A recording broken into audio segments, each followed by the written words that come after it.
को बुलाऊं? चले जाओ यहाँ से। Thank you Akram sir. Ananya, तुम भी इससे दूर हो, साला गरीब कहीं का। रुको। अकरम भागते हुए अभिनव के पास गया और उसकी अंगूठी को देखने लगा। मुझे तुमसे कुछ जरूरी बात करनी है, अकेले में। अच्छा, चलो। अकरम ने कहा और अभिनव का हाथ पकड़कर उसे अपने साथ अंदर ले जाने लगा। अनन्या, देवेंद्र, सनी और पार्टी में मौजूद बाकी लोग ये देख हैरान हो गए थे। खाते टाइम भी फोन देख रहे हो? ऐसा क्या मिलता है इसमें? पैसे मिलते हैं। क्या बोल रहे हो? इस ऐप को यूज करोगे तो 300 से 400 तक बोनस इंस्टेंटली मिल सकता है। एड ट्रेलर्स, प्रोडक्ट वीडियोस देखोगे बस तो 5 से 10 पर वीडियो अर्न कर सकते हो। रोज 5 से 10 वीडियोस देख लो, काफी है। सिर्फ इतना ही नहीं, रेफर करने पे भी बोनस मिलता है। तुम भी इस ऐप को स्मार्टली यूज करना चाहते हो तो मास्टर ऐप डाउनलोड करो। शॉर्ट हिंदी वीडियोस के थ्रू एक्सपर्ट्स तुम्हें गाइड भी करेंगे। Download the master app now.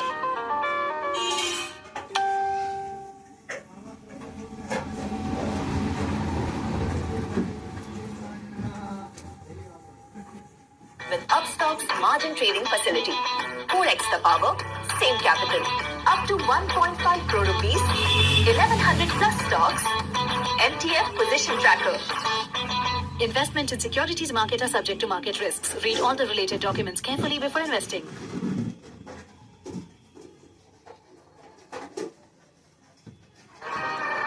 कुछ देर बाद जब वो अकरम के कमरे में पहुंच गए तो अकरम ने दरवाजा बंद किया और अभिनव के पास आकर बोला, मैं तुम्हारी ये अंगूठी देखना चाहता हूँ। क्यों? करो बात, मैं ऐसे मांगने वाला नहीं हूँ, बस मुझे इसमें कुछ देखना है, प्लीज।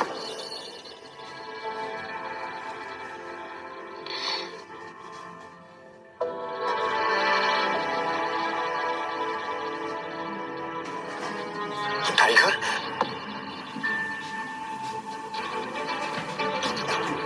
टाइगर? अभिनव ने अकरम के मुंह से ये शब्द सुना तो वो हैरान हो गया। उससे समझ नहीं आ रहा था कि अकरम ये सब कैसे जानता था। आखिरकार मैंने तुम्हें ढूंढ ही लिया टाइगर। टाइगर? हाँ, पिछले 18 सालों से मैं तुम्हें ढूंढने की कोशिश कर रहा हूँ।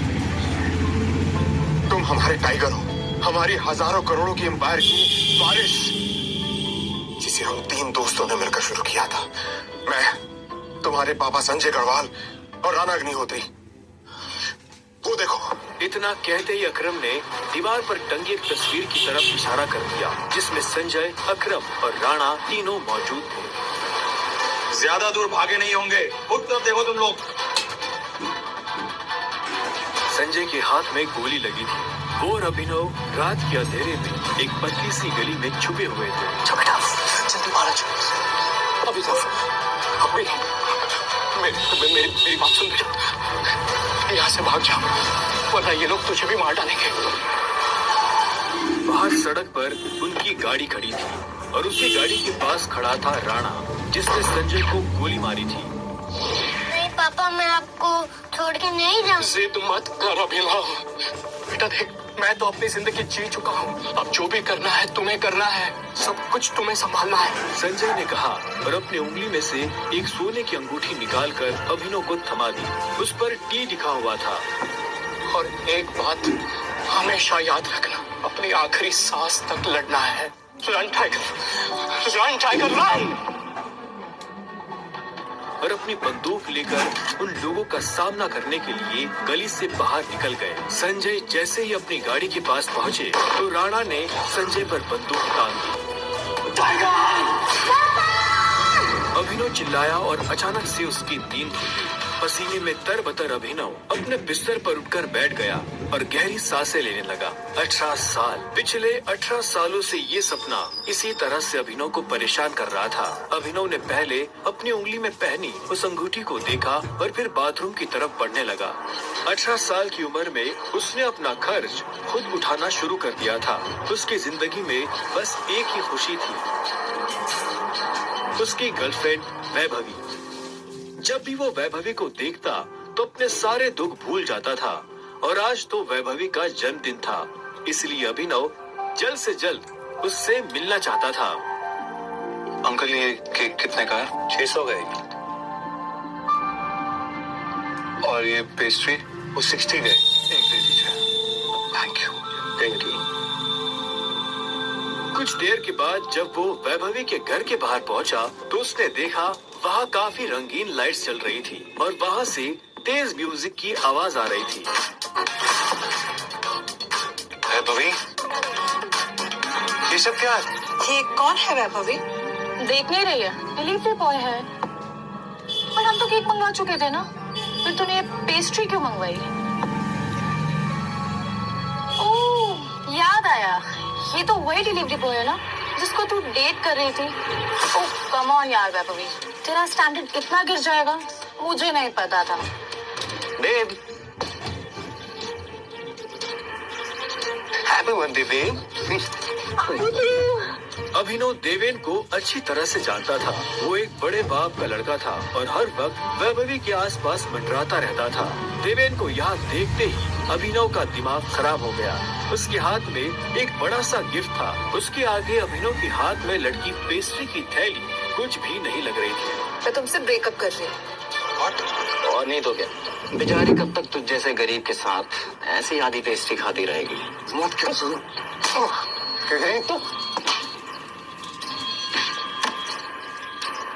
तुमने ठीक नहीं किया वैभवी। और अभिनव वहाँ से निकल गया। उसकी आंखों में आंसू थे और उसका दिल बुरी तरह टूट चुका था। हर घूंट के साथ उसकी आंखों के सामने वो दृश्य आ रहा था जिसमें देवेन वैभवी के गालों को चूम रहा था। उधर जब अभिनव सड़क पर बेहोश हो गया था तब इधर सनी सिंह अपनी गाड़ी में बैठा बेचैन हो रहा था। सनी सिंह की बहन अनन्या उसके गले का कांटा बन गई थी। सनी अपने दादा हरदेव पाल सिंह की नजर में आने के लिए और अनन्या को रास्ते से हटाने के लिए कुछ भी कर सकता था और आज वो अपनी गाड़ी में अपने आदमियों के साथ निकल पड़ा था अपनी बहन को सबक सिखाने के लिए। ऑप्शन ट्रेडिंग के लिए मल्टीपल टैब्स स्विच करके परेशान हो गए हो? ट्राई कीजिए ऑप्शन चेन ऑन अपस्टॉक्स। एक ही स्क्रीन पर सारी जरूरी जानकारियां, कौन सी स्ट्राइक पर ज्यादा वॉलेटिलिटी है, कौन से कॉल्स या पुट पे ज्यादा ओपन इंटरेस्ट या वॉल्यूम आ रहा है एंड मच मोर। ये सब आपको एनालिसिस में हेल्प करेगा और सही डिसीजंस लेना आसान बन जाएगा। अपस्टॉक्स के ऑप्शन चेन में आपको India VIX, max pain, open interest, implied volatility, put call ratio, Greeks और बहुत कुछ और भी मिलेगा। Investment in securities market are subject to market risks. Read all the related documents carefully before investing.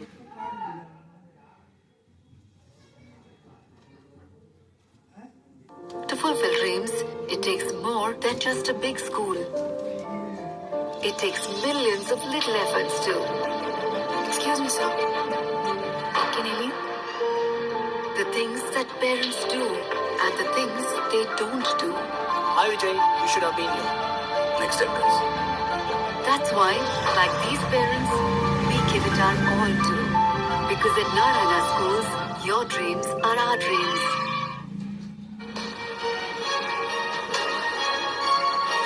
Sunny के आदमी अभिनव को उठाकर सीधा रूम नंबर 409 में घुस गए। से कपड़े उतारो और बेड पे लिटाओ उसका। कपड़े उतारो उसका। उन्होंने अभिनव को बहुत आहिस्ते से उस बिस्तर पर लेटा दिया। वहाँ पहले से सनी की बहन अनन्या सोई हुई थी। सुबह जब अभिनव ने करवट बदली तो उसका हाथ एक नरम हाथ से टकरा गया। अभिनव की नींद टूटी और उसने देखा कि वो एक अनजान लड़की के बगल में लेटा हुआ था।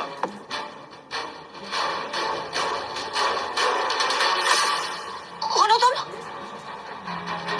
तुम मेरे कमरे में क्या कर रहे हो? तुमने मेरे साथ क्या किया? तुम पूरे साल में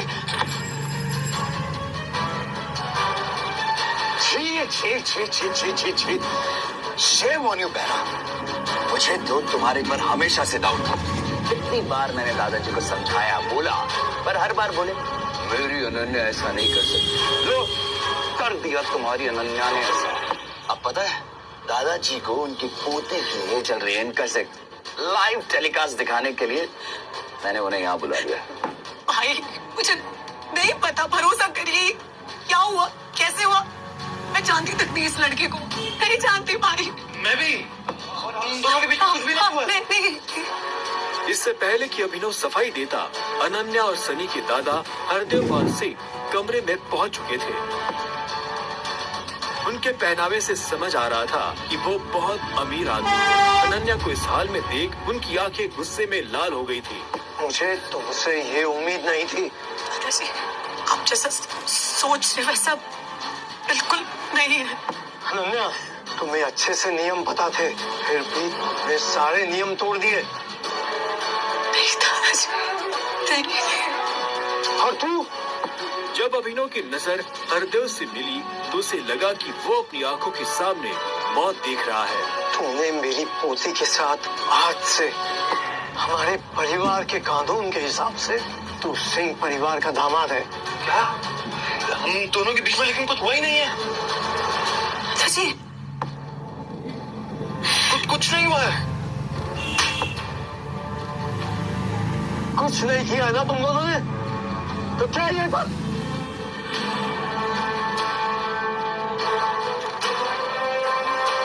इससे पहले कि अभिनव कुछ समझे, हरदेव के आदमियों ने उससे मारना शुरू कर दिया था। अभिनव हरदेव की उम्र का लिहाज कर रहा था, इसलिए उसने अपने आप को रोक लिया था। अनन्या, इसे हॉस्पिटल भेज देना ताकि शाम को अकरम की पार्टी में आने के लिए ठीक ठाक से तैयार हो जाए। और याद रखना, मुझे शाम को अकरम की पार्टी में ये तुम्हारे साथ जरूर नजर आना चाहिए।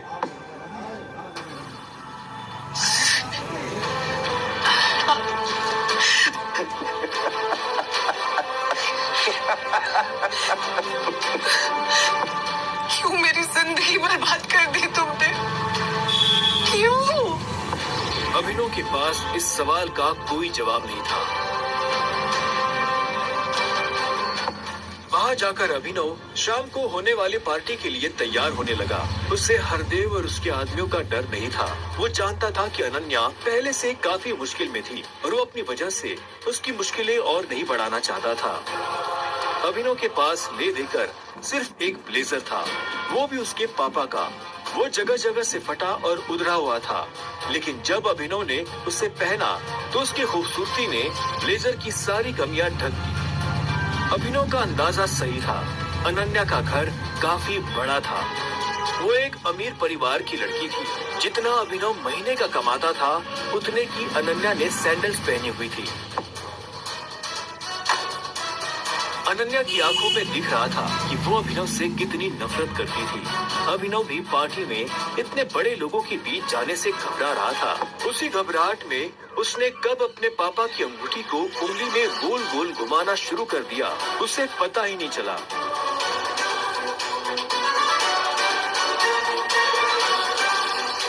इस अंगूठी को उतार दो प्लीज, बहुत गंदी लगी। सॉरी, पर ये अंगूठी मेरा सब कुछ है।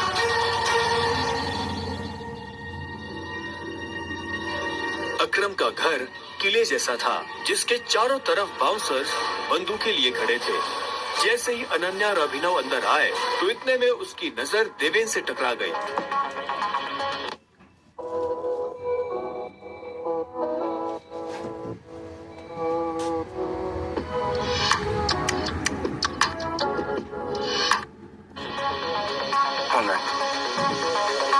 तू यहाँ क्या कर रहा है साले? It's my husband. अनन्या, पागल हो गई हो तुम? इस सड़क छाप में ऐसा क्या देख लिया किससे शादी कर ली? जुबान संभाल के बात कर, नहीं तो क्या कर लेगा तुम? बोलना, क्या कर लेगा? देवेन भी देश में आ गया। अभिनव उसके ऊपर हाथ उठाने ही वाला था। इतने में उन दोनों का झगड़ा देख पार्टी का ऑर्गेनाइजर अकरम वहाँ पहुँच चुका था। क्या हो रहा है यहाँ?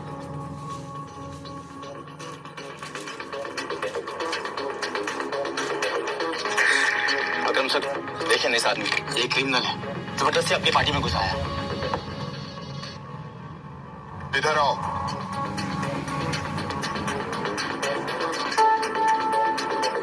कौन हो तुम और यहाँ कैसे आए? एक्चुअली ये मेरे पति है। अकरम को अनन्या की बात पर विश्वास नहीं हुआ। तुम इस पार्टी में इनवाइटेड नहीं हो। इससे पहले कि मैं पुलिस को बुलाऊं, चले जाओ यहाँ से। Thank you Akram sir. Ananya तुम भी इससे दूर हो, साला गरीब कहीं का। रुको। अकरम भागते हुए अभिनव के पास गया और उसकी अंगूठी को देखने लगा। मुझे तुमसे कुछ जरूरी बात करनी है, अकेले में। अच्छा चलो। अकरम ने कहा और अभिनव का हाथ पकड़कर उसे अपने साथ अंदर ले जाने लगा। अनन्या, देवेश, सनी और पार्टी में मौजूद बाकी लोग ये देख हैरान हो गए थे। कुछ देर बाद जब वो अकरम के कमरे में पहुंच गए तो अकरम ने दरवाजा बंद किया और अभिनव के पास आकर बोला, मैं तुम्हारी ये अंगूठी देखना चाहता हूँ। क्यों? करो बात, मैं सिर्फ मांगने वाला नहीं हूँ, बस मुझे इसमें कुछ देखना है, प्लीज।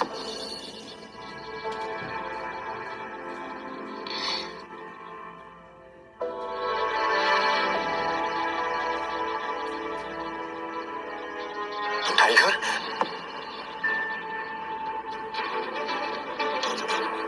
टाइगर? अभिनव ने अकरम के मुंह से ये शब्द सुना तो वो हैरान हो गया। उसे अचानक से अपने पिता के वो आखिरी शब्द याद आ गए जो उन्होंने अभिनव से विदा लेते हुए कह दिए थे। लेकिन अभिनव हैरान था, उससे समझ नहीं आ रहा था कि अकरम ये सब कैसे जानता था। आखिरकार मैंने तुम्हें ढूंढ ही लिया टाइगर। टाइगर? हाँ, 18 सालों से मैं तुम्हें ढूंढने की कोशिश कर रहा हूँ। तुम हमारे टाइगर हो, हमारी हजारों करोड़ों की एम्पायर के वारिस, जिसे हम 3 दोस्तों ने मिलकर शुरू किया था। मैं, तुम्हारे पापा संजय गढ़वाल और राणा अग्निहोत्री। वो देखो। इतना कहते ही अकरम ने दीवार पर टंगी एक तस्वीर की तरफ इशारा कर दिया जिसमें संजय, अकरम और राणा तीनों मौजूद थे। राणा को देख अभिनव को झटका लगा। उसकी आंखों के सामने वो सपना फिर से हरा हो गया जो वो हर सुबह देखकर उठता था। उस रात अभिनव के पिता को जिस आदमी ने गोली मारी थी वो राणा था। अभिनव की जिंदगी रातों रात पलट चुकी थी। उसके साथ जो हुआ उस पर उसे अभी तक यकीन नहीं हो रहा था। उसके हाथ में अपने पिता की तस्वीर थी, लेकिन उस तस्वीर में वो गुस्से से भरी निगाहों से राणा को देख रहा था। अगर उसका बस चलता तो वह अभी की अभी अपने पिता की मौत का बदला ले लेता। मैं तुमसे पूछना ही भूल गया, इतने सालों तक तुम थे कहाँ? कहाँ थे तुम? पापा के जाने के बाद मैं एक अनाथ आश्रम में पला बढ़ा। कई सालों के बाद वहां से निकला, काम करने लगा ताकि पढ़ाई के लिए पैसे जोड़ सकूं। लेकिन इस दौरान आप लोगों ने मुझे ढूंढा क्यों नहीं? टाइगर, ऐसा नहीं है कि मैंने तुम्हें ढूंढने की कोशिश नहीं की। जैसे कि मैंने तुम्हें बताया कि तुम्हारे पापा के जाने के बाद माफिया वर्ल्ड में अफरा तफरी मच गई थी। हम उसे भी संभाल रहे थे और तुम्हें भी ढूंढने की कोशिश कर रहे थे, लेकिन वक्त के साथ साथ तुम्हारा चेहरा भी बदल रहा था, इसलिए तुम्हें ढूंढने में बहुत मुश्किल हो रही थी। फिलहाल अब तुम मिल गए हो। अब तुम्हें देखकर मोंटी और बाकी सब लोग बहुत खुश होंगे। मोंटी का नाम सुनते ही अभिनव को गुस्सा आ गया था। मोंटी एक गद्दार का बेटा था। अभिनव ना तो उस गद्दार के बेटे से मिलना चाहता था और ना ही बात करना चाहता था। लेकिन पापा ने तो मुझे कभी इस माफिया ग्रुप के बारे में कुछ बताया ही नहीं। वो चाहते तो मुझे बता भी सकते थे। तब तुम बहुत छोटे थे, शायद इसीलिए संजय ने तुम्हें इन सब चीजों से दूर रखा। लेकिन मेरा यकीन मानो, मैंने तुम्हें ढूंढने की बहुत कोशिश की। अब तुम मिल गए हो तो मुरझाया हुआ तो माफिया किंग फिर से जिंदा हो जाएगा। चीयर्स।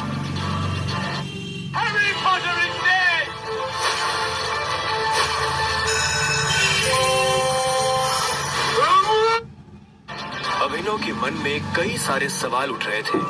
उसे समझ नहीं आ रहा था कि राणा का राज अकरम और बाकी लोगों को पता क्यों नहीं चला और क्यों एक गद्दार का बेटा अभिनव की गद्दी पर बैठा हुआ था। इससे पहले कि अभिनव अपने आप को कोई जवाब दे पाता, अकरम उसके पास आया और उसने अभिनव को 50 करोड़ रुपए का एक चेक थमा दिया। ये लो, इसे रख लो। जब तक तुम टाइगर की पोजीशन नहीं पा लेते तब तक तुम्हें इसकी जरूरत पड़ेगी। अभिनव ने अकरम के हाथ से चेक लिया और उसे देखने लगा। उसकी जिंदगी पलट तो गई थी, लेकिन अभी भी ऐसे कई सवाल थे जिनके जवाब उसे नहीं मिले थे। एक बात और, तुम्हारी असली पहचान के बारे में फिलहाल किसी को कुछ पता नहीं लगना चाहिए। इसलिए अभी तक जैसे जीते आए थे वैसे ही जीते रहना, समझे? अभिनव ने हाँ में सिर हिलाया और दोनों कमरे से बाहर आ गए। इधर अनन्या चिंता भरी निगाहों से उस कमरे के दरवाजे को देख रही थी जिसमें अभिनव और अकरम थे। वो ये जानने के लिए बेताब थी कि उन दोनों के बीच अंदर क्या बात हो रही थी और अभिनव को आने में इतनी देर क्यों लग रही थी। लगता है आज अभिनव अपनी दवा चखेगा। वैसे कितने दुख की बात है ना, शादी के बाद बेचारा ऐश करने से पहले ही मर जाएगा। ये सुन अनन्या को झटका लगा। वो जानती थी कि अकरम के लिए किसी को मारना कोई बड़ी बात नहीं थी। अकरम सभी जैसे गटर के चूहों को बर्दाश्त नहीं करते हैं, साफ कर देते हैं। देखना ये भी नहीं बचेगा। इसे कहते हैं शादी करके मर गया, वो बात सच हो जाएगी। अनन्या को ये सुनकर बुरा लगा। कोई इंसान किसी दूसरे इंसान की मौत पर खुश कैसे हो सकता था। प्लीज एटलीस्ट उसके बारे में इस तरह से बात तो मत करो। तो कैसी बातें करें? जिसके जैसे लक्षण होते हैं ना, उसके बारे में वैसी ही बातें होंगी। देवेन सही कह रही है वो, बिल्कुल ठीक कह रही हो। हमें उसके बारे में ऐसे बात नहीं करनी चाहिए। वैसे भी मेरे दादाजी ने कहा था कि मरे हुए लोगों के बारे में ना गलत बात नहीं करनी चाहिए।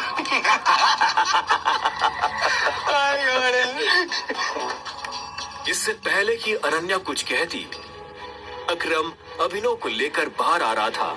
अभिनव के बदन पर एक छोटी सी खरोच भी नजर नहीं आ रही थी। जब देवेन और सनी ने ये देखा तो उनका मुंह हैरानी के मारे खुला का खुला रह गया। इसे देखकर तो लग ही नहीं रहा है कि अकरम सर ने इसे हाथ भी लगाया है। वैसे जितनी देर तक ये दोनों कमरे के अंदर थे, अब तक तो इसकी नाक टूटी हुई होनी चाहिए थी, पर ये तो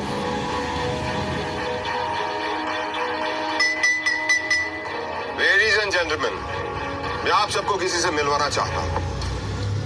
ये अभिनव, मेरे सबसे पुराने ड्राइवर का बेटा, मेरे लिए बहुत अजीज है। अकरम ने जैसे ही अभिनव का सबसे परिचय करवाया तो देवेन और सनी खुश हो गए, लेकिन अनन्या को ये सुनकर झटका लगा। Enjoy the party please. इतने में अकरम ने कहा और अभिनव को अकेला छोड़ बाकी लोगों से मिलने के लिए निकल गया। देवेन और सनी को अभी तक समझ नहीं आ रहा था कि अकरम अभिनव को इतना भाव क्यों दे रहा था। अभिनव को इस बात से कोई लेना देना नहीं था कि सनी और देवेन उसके बारे में क्या सोच रहे थे। उसकी आंखों के सामने बस रह रहकर अपने पिता की शक्ल आ रही थी। उसे वो रात याद आ रही थी जिस रात को राणा ने संजय को गोली मारी थी। अभिनव को ये भी याद आया कि उसे खुद भी गोली लगी थी, लेकिन उसकी किस्मत अच्छी होने की वजह से वो बच गया था।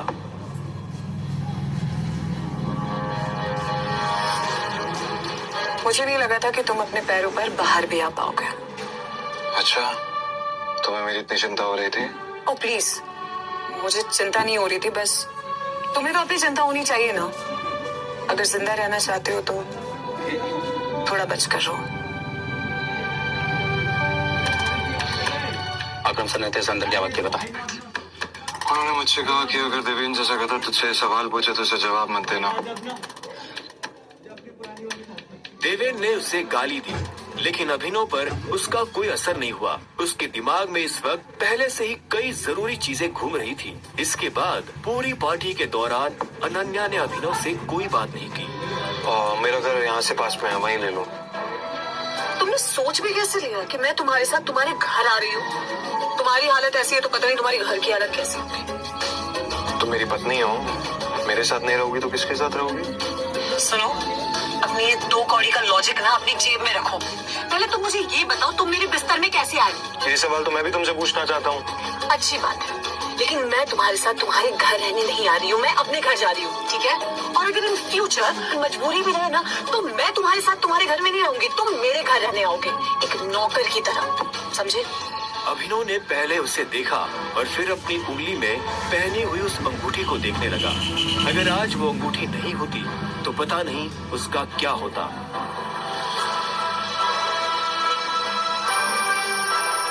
अगली सुबह जब अभिनव का अलार्म बजा तब वो फिर से वही सपना देख रहा था। अलार्म की आवाज सुन वो झटके से उठा और अपने बिस्तर पर बैठ गया। उसने उठते ही मन ही मन सबसे पहले अकरम को धन्यवाद दिया, जिसने उसके पिता की कंपनी को इतने सालों बाद भी जिंदा रखा, लेकिन साथ ही उसे अपने पिता को खोने का मलाल भी था। इसी ख्याल के साथ अभिनव बिस्तर से उठा और अपने काम पर जाने के लिए तैयार होने लगा। अकरम के हिसाब से उसकी डिलीवरी बॉय की जॉब उससे अपनी पहचान छुपाने में काफी मदद कर सकती थी। अभिनव ने अपनी जेब में अकरम का दिया हुआ चेक डाला और घर से निकल गया। All-in-one DMAT with multiple benefits. Open free DMAT account now. Investment in securities market are subject to market risk. Read all the related documents carefully before investing.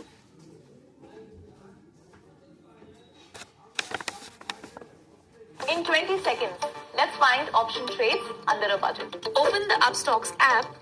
Go to affordable options under Discover. Pick a trade under 5K or 10K. Upstocks, the only option trading platform you'll ever need. Download now. Investment in securities market are subject to market risks. Read all the related documents carefully before investing.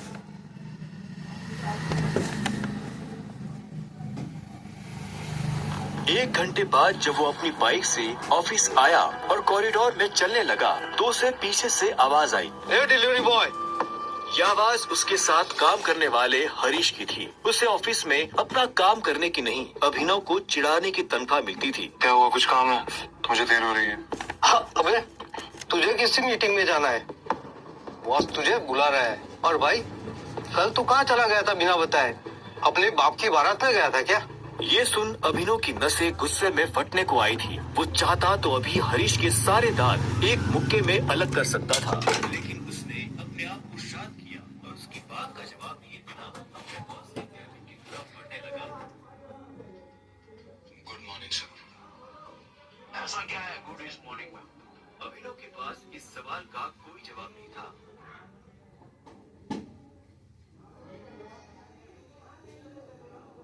ऐसे में उसके boss ने आगे कहा, कल तुम बिना बताए चले कैसे गए? अभिनव के पास इस बात का भी कोई जवाब नहीं था। वो चाहता तो अपने बॉस को कोई बहाना बनाकर टाल सकता था, लेकिन अभिनव झूठ नहीं बोलना चाहता था। कल इतनी सारी डिलीवरी थी, तुम्हारी वजह से हमारा कितना नुकसान हुआ तुम्हें पता है?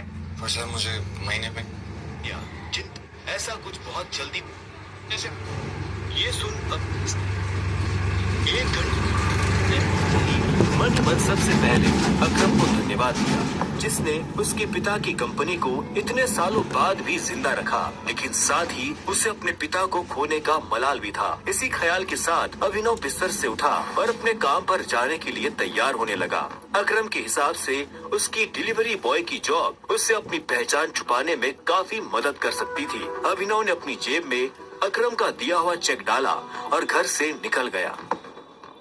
एक घंटे बाद जब वो अपनी बाइक से ऑफिस आया और कॉरिडोर में चलने लगा तो उसे पीछे से आवाज आई, ए डिलीवरी बॉय। यह आवाज उसके साथ काम करने वाले हरीश की थी। उसे ऑफिस में अपना काम करने की नहीं, अभिनव को चिढ़ाने की तनख्वाह मिलती थी। क्या हुआ, कुछ काम है? मुझे देर हो रही है। हाँ, अबे तुझे किसी मीटिंग में जाना है, बॉस तुझे बुला रहा है। और भाई कल तू कहाँ चला गया था बिना बताए? अपने बाप की बारात में गया था क्या? ये सुन अभिनव की नसें गुस्से में फटने को आई थी। वो चाहता तो अभी हरीश के सारे दांत एक मुक्के में अलग कर सकता था, लेकिन उसने अपने आप को शांत किया और उसकी बात का जवाब दिए बिना अपने बॉस के कैबिन की तरफ बढ़ने लगा। Good morning sir. ऐसा क्या है गुड इज मॉर्निंग में? अभिनव के पास इस सवाल का कोई जवाब नहीं था। ऐसे में उसके बॉस ने आगे कहा, कल तुम बिना बताए चले कैसे गए? अभिनव के पास इस बात का भी कोई जवाब नहीं था। वो चाहता तो अपने बॉस को कोई बहाना बनाकर टाल सकता था, लेकिन अभिनव झूठ नहीं बोलना चाहता था। कल इतनी सारी डिलीवरी थी, तुम्हारी वजह से हमारा कितना नुकसान हुआ तुम्हें पता है? पर सर मुझे महीने में कैजुअल लीव तो मिलती है, तो Shut up! काम तो तुमसे होता नहीं है, बस बहस करने चले आते हो। ये कंपनी तुम्हारे बाप की है। ये सुनते ही अभिनव का पारा गर्म हो गया था। उसने गुस्से में अपनी मुट्ठी भींच ली और घूरते हुए अपने बॉस को देखने लगा।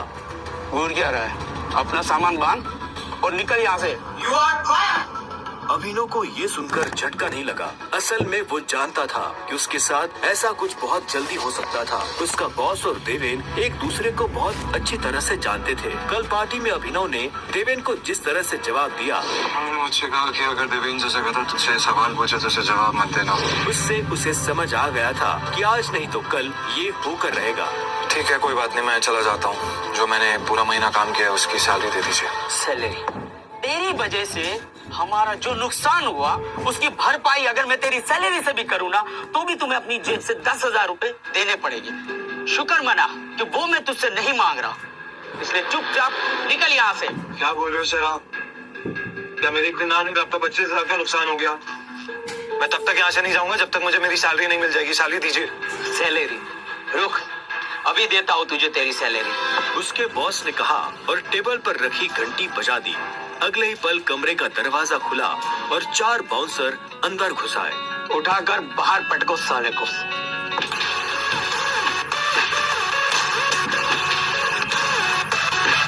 खाते टाइम भी फोन देख रहे हो? ऐसा क्या मिलता है इसमें? पैसे मिलते हैं। क्या बोल रहे हो? इस ऐप को यूज करोगे तो 300 से 400 तक बोनस इंस्टेंटली मिल सकता है। एड ट्रेलर्स, प्रोडक्ट वीडियोस देखोगे बस तो 5 से 10 पर वीडियो अर्न कर सकते हो। रोज 5 से 10 वीडियोस देख लो, काफी है। सिर्फ इतना ही नहीं, रेफर करने पे भी बोनस मिलता है। तुम भी इस ऐप को स्मार्टली यूज करना चाहते हो तो मास्टर ऐप डाउनलोड करो। शॉर्ट हिंदी वीडियोस के थ्रू एक्सपर्ट्स तुम्हें गाइड भी करेंगे। Download the master app now.